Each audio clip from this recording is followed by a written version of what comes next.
Riding fixed gear along the side of the sea is one of the clearest ways to discover that the universe is not hostile, because hostility would imply interest.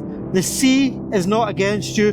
The wind is not trying to ruin your ride. The road does not care whether you're undergeared, overgeared, spiritually prepared, emotionally regulated, or dressed like a man who has mistaken a bike ride for a minor expedition to Svalbard. The coast simply exists, vast and indifferent, and you arrive beside it on a bicycle that refuses the basic modern luxury of coasting. This is where the existential problem begins. You have chosen a machine that removes escape at the exact moment that the landscape reminds you that escape was always a comforting fiction. Fixed gear beside the sea is an argument with freedom. On a geared bike, freedom often means options. Shift down, shift up, coast, recover, hide inside mechanical abundance. The fixed gear rider has a more awkward form of freedom, the kind existentialists would recognise immediately. You are free because you cannot delegate the choice. Every rise in the road asks for commitment. Every descent asks for nerve. Every gust of coastal wind becomes a philosophical objection delivered directly into the knees. There is no neutral gear in which to disappear. The pedals keep turning, and because they keep turning, you remain implicated in the ride. This is where fixed gear becomes more than aesthetic stubbornness. It's not merely about simplicity purely, or the faintly suspicious joy of making cycling harder than it really should be. It is about contact. The drivetrain does not allow you to float above the world, it stitches you to it. The road surface, the camber, the wet grit, the salt, the slight drag of damp air, the pressure of the wind coming sideways from the water, all of it enters the body through the pedals.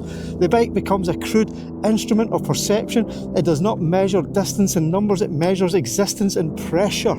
The sea intensifies this because the sea, like myself, hates Strava. It is anti-Strava. It cannot be completed, it cannot be beaten, it cannot be uploaded in any meaningful sense, although naturally we still try because we are tragic little mammals who now have waterproof phones.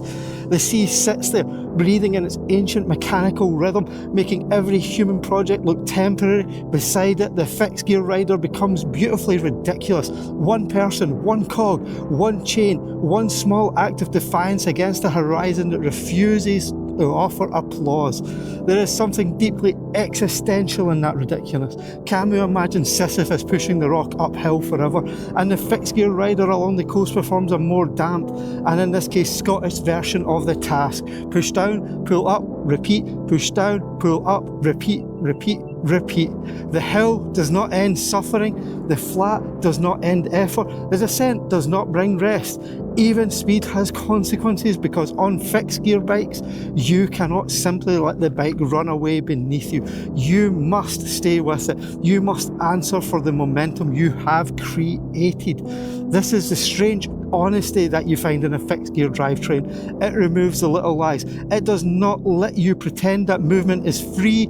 It shows that every gain has a cost, every acceleration has a repayment plan, and every descent is just a philosophical invoice written in leg speed. Along the sea, this honesty becomes almost tender. There's no grand revelation arriving with the theatricality of a Christopher Nolan movie. There is only the immediate fact of continuing, and perhaps that is enough. Existentialism often arrives with the feeling that the world does not provide ready-made meaning. The sea expresses this better than most philosophers, largely because it does not use footnotes. Man, I hate footnotes. It does not tell you who you are. It does not validate your suffering. It does not care about your niche bicycle choices. Yet, in that silence, there is room to create meaning through action. The ride matters because you made it matter. The line along the coast becomes significant because you commit yourself to it. Pedal stroke by pedal stroke, without being guaranteed comfort, clarity, or a tailwind. This, some magazines and some videos on YouTube will try to sell you as heroism, but heroism It is not. Heroism is too polished. There is something scruffier and more useful. It is the practice of staying present inside chosen difficulty. Fixed gear riding by the sea becomes a form of existential rehearsal. You meet resistance that cannot be argued with.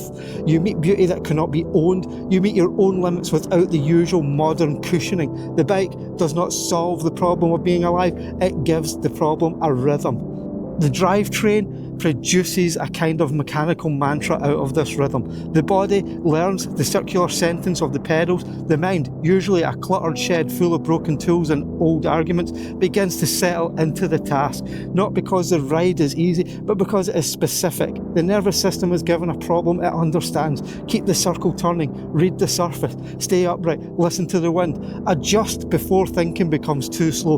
This is where the ride becomes meditative without becoming soft. It is not the scented candle mindfulness that I always complain about. It is instead salt-stung attention. The coast adds another layer, because it is always changing while appearing eternal. The tide shifts, the light moves, the wind changes direction with the petty drama of a committee meeting. The same road is never quite the same road, and that matters for fixed gear because the bike asks you to feel change rather than merely observe it. A small rise becomes pressure on your pedals, in your knees, in your hips, in your body. A change in surface becomes vibration. A headwind becomes metaphysics through the thighs. You do not simply look at the landscape, you are trying to talk your way through it. This negotiation is where beauty lives. A freewheel can sometimes make the rider a spectator. Fixed gear makes spectatorship difficult. The pedals drag you back into participation. Even looking out to sea becomes bodily. You glance at the grey water, the white chalk, the edge of the land, but your legs are still turning. Thought and tautness and motion become entangled. The mind wanders, but the bike keeps calling it home. This is why fixed gear coastal riding feels different from ordinary exercise. It is not fitness with scenery attached.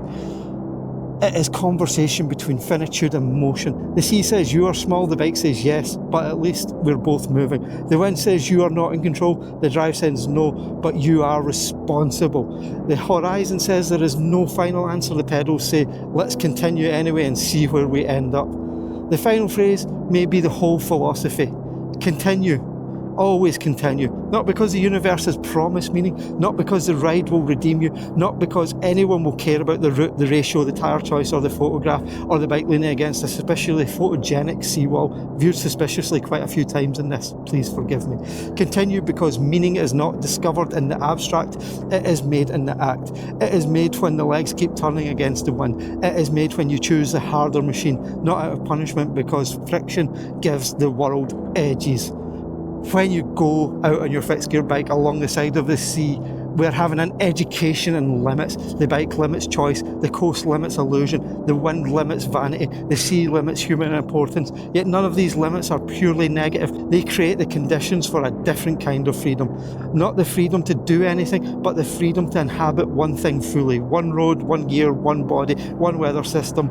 And that weather usually has a grudge in Scotland. One rider trying absurdly and sincerely to turn the indifference of the world into cadence and terrible YouTube videos. The sea will not remember your ride. The road will not preserve the tyre marks. The wind will move on to bully someone with even deeper wheels. The body will ache, recover and eventually forget the exact texture of effort, but for a while, beside that water, the rider, you, exists with unusual clarity. No coasting, no hiding, no final meaning handed down from the clouds. Just pull up, push down, repeat. Pull up, push down, repeat.